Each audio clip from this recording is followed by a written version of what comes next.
I guess I always knew my mother didn't want me. Not in a way most kids wonder about it sometimes. I mean, she really, actively didn't want me around. Even my earliest memories are tainted by her absence and indifference. Emily, sweetie, mommy's going out tonight. Jessica will watch you, she'd say, already halfway out the door in her designer clothes, not even waiting for my response. Jessica was just one in an endless parade of babysitters who kept me company while my mother lived her life without me. I remember my 7th birthday. Dad had planned this whole special breakfast, pancakes with whipped cream and sprinkles, my favorite. He'd gotten up early to make everything perfect before heading to work at his construction supply store. Mom was supposed to take me to the party place later that day. All my classmates were invited. I sat in my party dress for hours, waiting. She never showed up. When Dad got home that evening and found me still sitting there, trying not to cry, his face turned a shade of red I'd never seen before. "Where the hell is your mother?" he demanded, pulling out his phone. I could hear her voicemail message playing over and over as he tried calling. Finally, around 8 p.m., she breezed in, shopping bags in hand. Oh my God, was that today? I completely forgot. I was at the salon, and then Sarah called about this amazing sale. Dad cut her off. "Our daughter's birthday party, Helen. You forgot our daughter's birthday party." "Don't be so dramatic, Robert. We can reschedule it," she said, rolling her eyes as she headed upstairs. "Emily understands, don't you, sweetie?" I slipped away to my room during their argument, hugging my knees to my chest. Even then, I knew this wasn't normal. Other moms didn't forget their kids' birthdays. Other moms didn't spend more time with their friends than their children. Other moms showed up for school events and parent-teacher conferences, things my mother considered boring and beneath her. But I had Dad, and he was enough. He made up for her absence in every way he could. Despite running his store, he always found time for me. He'd wake up early to make my breakfast, help me with homework in the evenings, and on weekends, we'd have our special daddy-daughter adventures, trips to the park, movies, or just hanging out at home building pillow forts. I learned to stop expecting anything from my mother. When she forgot to pick me up from school, I'd call Dad. When she missed my school plays, I'd look for Dad's proud face in the audience. When she was too busy with her friends to help me shop for my first training bra, Dad awkwardly but lovingly took me himself. We were a perfect team. I had gotten used to our little family dynamic, Dad being both mother and father, while Mom floated in and out like some glamorous but distant relative who happened to live in our house. I was 15 when I got the call. It was a regular Thursday evening, and I was doing my homework, waiting for Dad to come home from the store. When the phone rang, I assumed it was him telling me he'd be late again. Instead, it was the police. "Is this the residence of Robert Thompson?" a serious voice asked. The next few minutes are still a blur in my memory. Drunk driver. Wrong lane. Head-on collision. No chance of survival. The words washed over me like ice water, but they didn't make sense. They couldn't make sense. Dad had texted me just hours ago, asking what I wanted for dinner. Mom was out with her friends, of course. The police had to call 3 times before they reached her. When she finally came home, she was already playing the part of the devastated widow, mascara artfully smeared down her cheeks.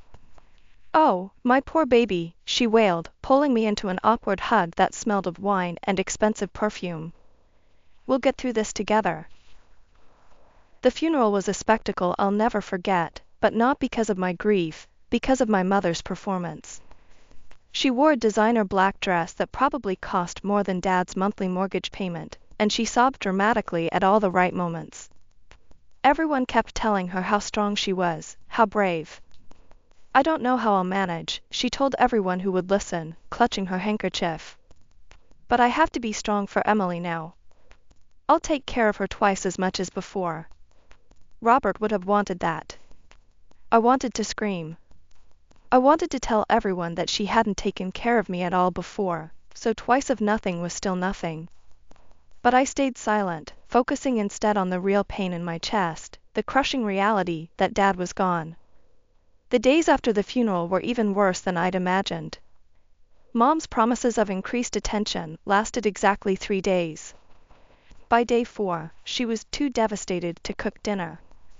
By day 5, she needed to process her grief at a spa day with her friends. By week 2, she was going on dinner dates to help her heal. I spent most of my time alone in my room, surrounded by memories of Dad. That's when Grandpa Jim, Mom's father, started coming around more often. At first, he just brought groceries and checked if I was eating. Then he started inviting me over to his house.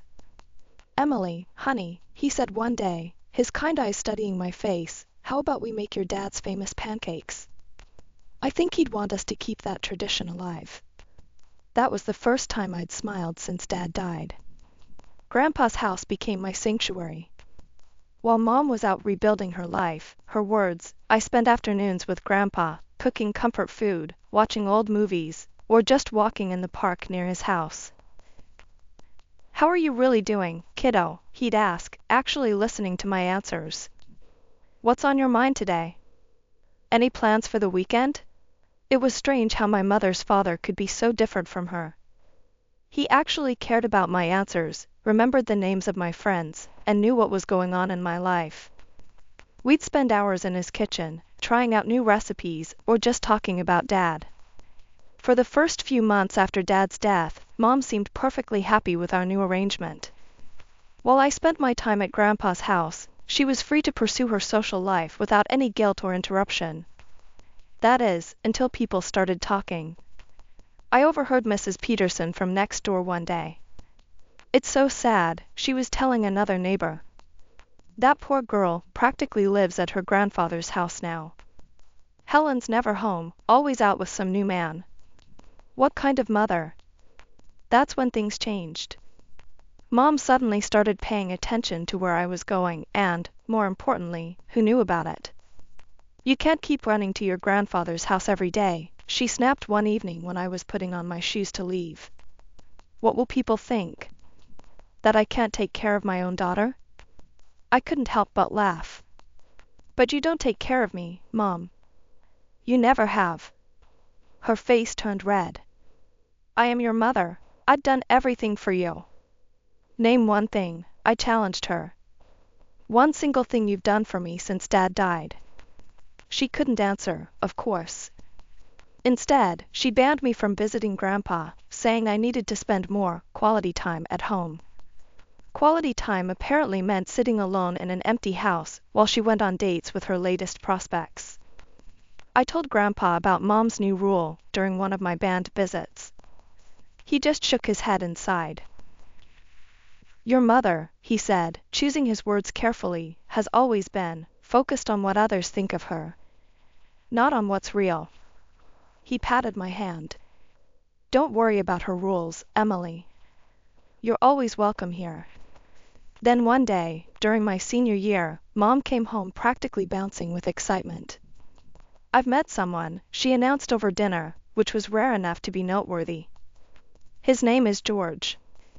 I barely looked up from my plate. I'd heard this before, at least 5 times in the past 2 years. There was Richard the lawyer, too boring, Michael the doctor, too busy, James the business owner, too focused on work, and several others whose names I hadn't bothered to remember. "He's different," Mom insisted, noticing my lack of enthusiasm. "He's established, mature." When I finally met George, I had to bite back a laugh. He was everything Mom had always said she couldn't stand in a man: short, overweight, and at least 15 years older than her. This was the same woman who had once broken up with a guy because he was only 5 feet 11 inches. "Isn't he wonderful?" Mom gushed after he left that first night. I studied her face, trying to understand what game she was playing now. The George I'd just met was pleasant enough, but he was the complete opposite of Mom's usual type. She'd always gone for tall, athletic men who looked like they belonged on magazine covers. The kind of men who matched her carefully cultivated image. Over the next few months, I witnessed something I'd never seen before: my mother trying to actually act like a mother. The transformation was both fascinating and disturbing to watch. Emily, sweetheart, she'd call out when George was visiting, would you like to join us for dinner? The first time she did this, I nearly choked on my water. In the past, whenever Mom had boyfriends over, my role was to become invisible. Stay in your room, or why don't you go to a friend's house, were her usual instructions. But with George, everything was different. She'd suddenly become this picture-perfect mom, asking about my day at school, pretending to help me with college applications, even making my favorite meals, or rather, ordering them from restaurants and presenting them as homemade. Isn't it wonderful how close Emily and I are? She'd tell George, while wrapping an arm around my shoulders. I'd have to fight the urge to shake it off, knowing this was all just another one of her performances. One evening, she actually pulled me aside before George and his family arrived. Emily, please, act like we're close. Like we have a good relationship. Can you do that for me? I played along, mostly out of curiosity to see how far she'd take this charade. And she took it far, all the way to my graduation day. She showed up with George and his family, wearing a tasteful designer dress and the proud smile of a mother who'd been there every step of the way. She even brought flowers and tears and hugged me in front of everyone. My beautiful, brilliant daughter, she gushed, making sure George and his family could hear. I'm so proud of everything you've accomplished. The day after graduation, though, the mask came off. She waited until George had left for a business trip, then called me into the living room for a talk. Emily, she said, her voice no longer holding any of the warmth she'd displayed at graduation. You're 18 now, and it's time for you to move out. I stared at her, thinking I must have misheard. What? I'm tired of playing mother, she continued, examining her manicured nails. You're an adult now. You need to learn to stand on your own 2 feet. I put up with you for 18 years. That's enough. I want you out of the house by tomorrow. I sat there, shocked by the sudden shift, but not entirely surprised. This was the real woman behind the mask, the one I'd known all my life. Without another word, I went upstairs and started packing. Years of living with her had taught me to expect nothing, so I'd always kept my important things ready to go. Within hours, I had everything I needed in a few bags and boxes. Grandpa opened his door before I even knocked, one look at my face telling him everything he needed to know. Your room is ready, was all he said, helping me carry my bags inside. He didn't need to ask what had happened. He knew his daughter too well. Living with Grandpa felt like finally being able to breathe after years of holding my breath.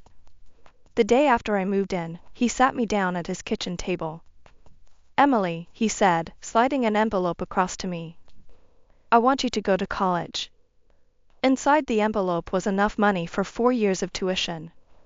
When I tried to protest, he held up his hand. Your father would have wanted this, he said firmly. And I want this. End of discussion.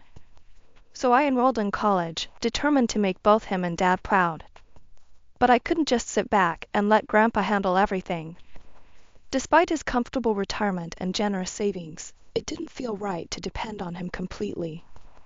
That's why I picked up a job as a waitress at the Silver Spoon Cafe near campus. You don't need to work, sweetheart, Grandpa would say whenever he saw me coming home tired from a late shift. I know, I'd reply, but I want to. The cafe job wasn't glamorous, but it gave me enough money for books, supplies, and most importantly, little gifts for Grandpa. Nothing expensive, a new coffee mug with a silly saying, a vintage record I'd find at a thrift store, his favorite cookies from the bakery across town. His face would light up every time, not because of the gifts themselves, but because he knew they came from my own earnings. Life fell into a comfortable routine. Classes during the day, work in the evenings, weekends with Grandpa. I hadn't heard from Mom in almost 3 years, and I preferred it that way. But Grandpa still kept tabs on her through family connections. Your mother's doing well for herself, he mentioned one Sunday over breakfast.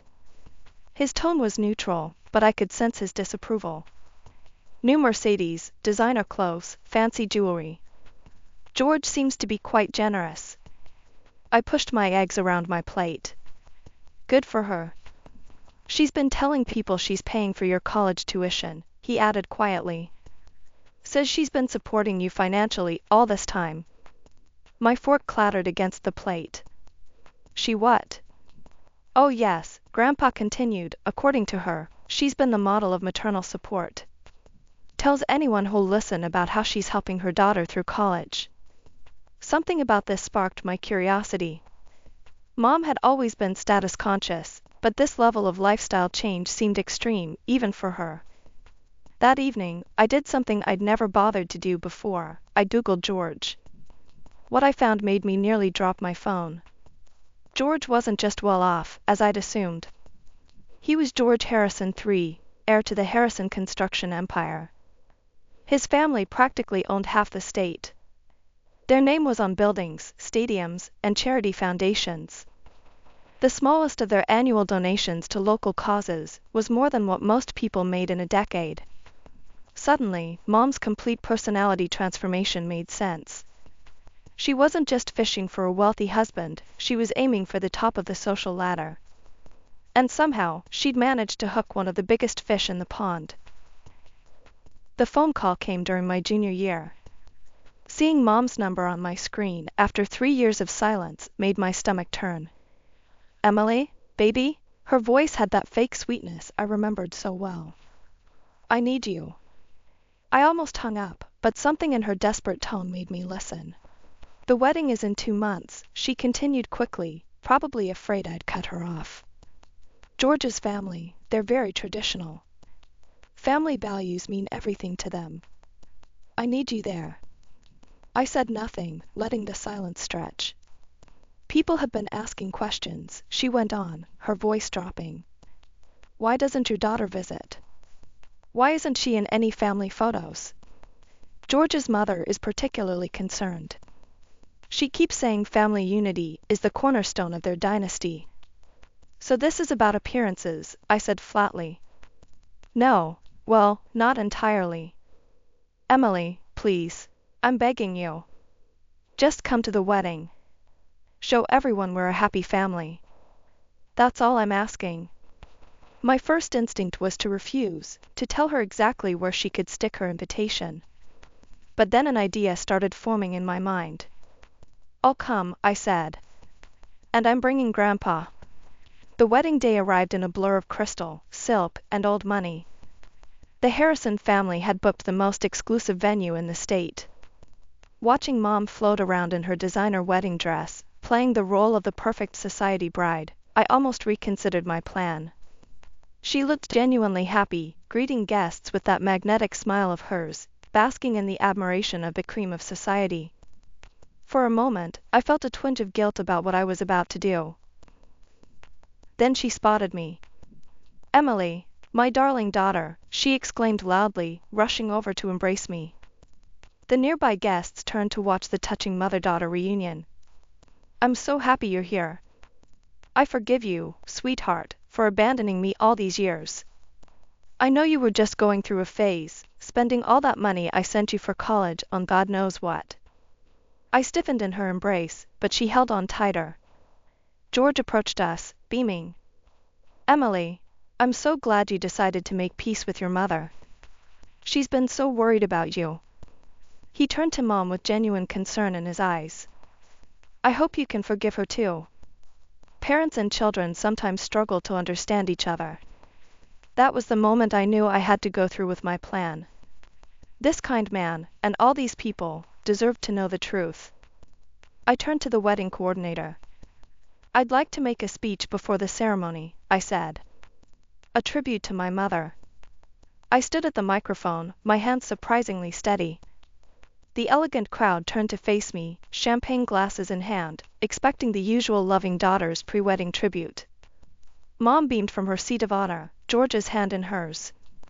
I want to tell you all a story, I began, my voice clear and calm. A story about my mother, the bride. Not the version you've been told, but the truth. Mom's smile flickered slightly. 3 years ago, the day after my high school graduation, my mother called me into our living room. Fortunately, I had the presence of mind to record that conversation. I pulled out my phone. I'd like to share it with you all. Before Mom could object, her own voice filled the hall. I'm tired of playing mother. You're an adult now. I want you out of the house by tomorrow. The recording continued, capturing every cruel word, every dismissive tone. The room grew deathly quiet. That was the last time I spoke to my mother until she called about this wedding. I continued into the silence. She threw me out with nothing, no warning, no support. For 3 years, she hasn't called, hasn't checked if I was alive or dead. My grandfather, her father, has been paying for my college education, providing me a home, being the parent she refused to be. Mom jumped to her feet. She's lying. Daddy, tell them she's lying. All eyes turned to Grandpa, who stood slowly from his seat. Every word my granddaughter has said is true, he said, his voice heavy with sadness. Helen, you abandoned your child. Just as you neglected her entire life, even when her father was alive. The great hall erupted in whispers. George's mother, a dignified woman in pearls, looked like she might faint.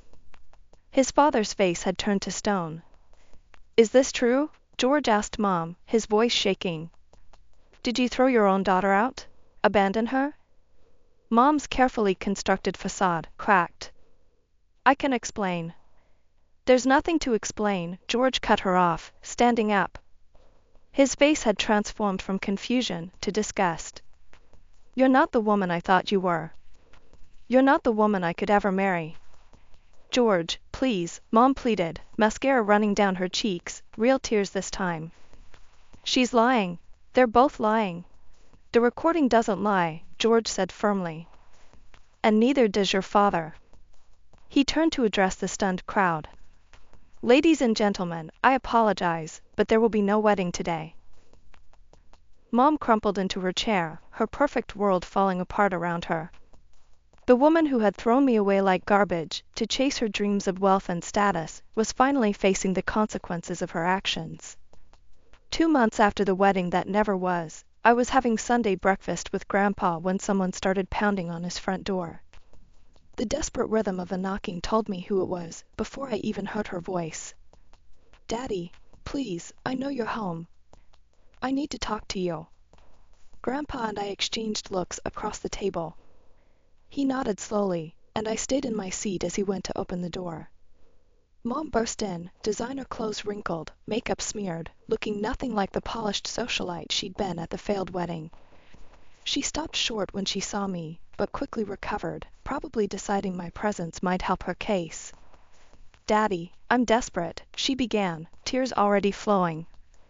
This is all your fault, yours and Emily's. You've ruined everything. I watched her silently, stirring my coffee. The woman who'd thrown me out of my home was now standing here, playing victim once again. I took out a loan against the house for the wedding, she continued, pacing the kitchen. The flowers, the venue, the dress, everything was perfect. I thought once I married George, he'd help me pay it off. But now, she choked back a sob.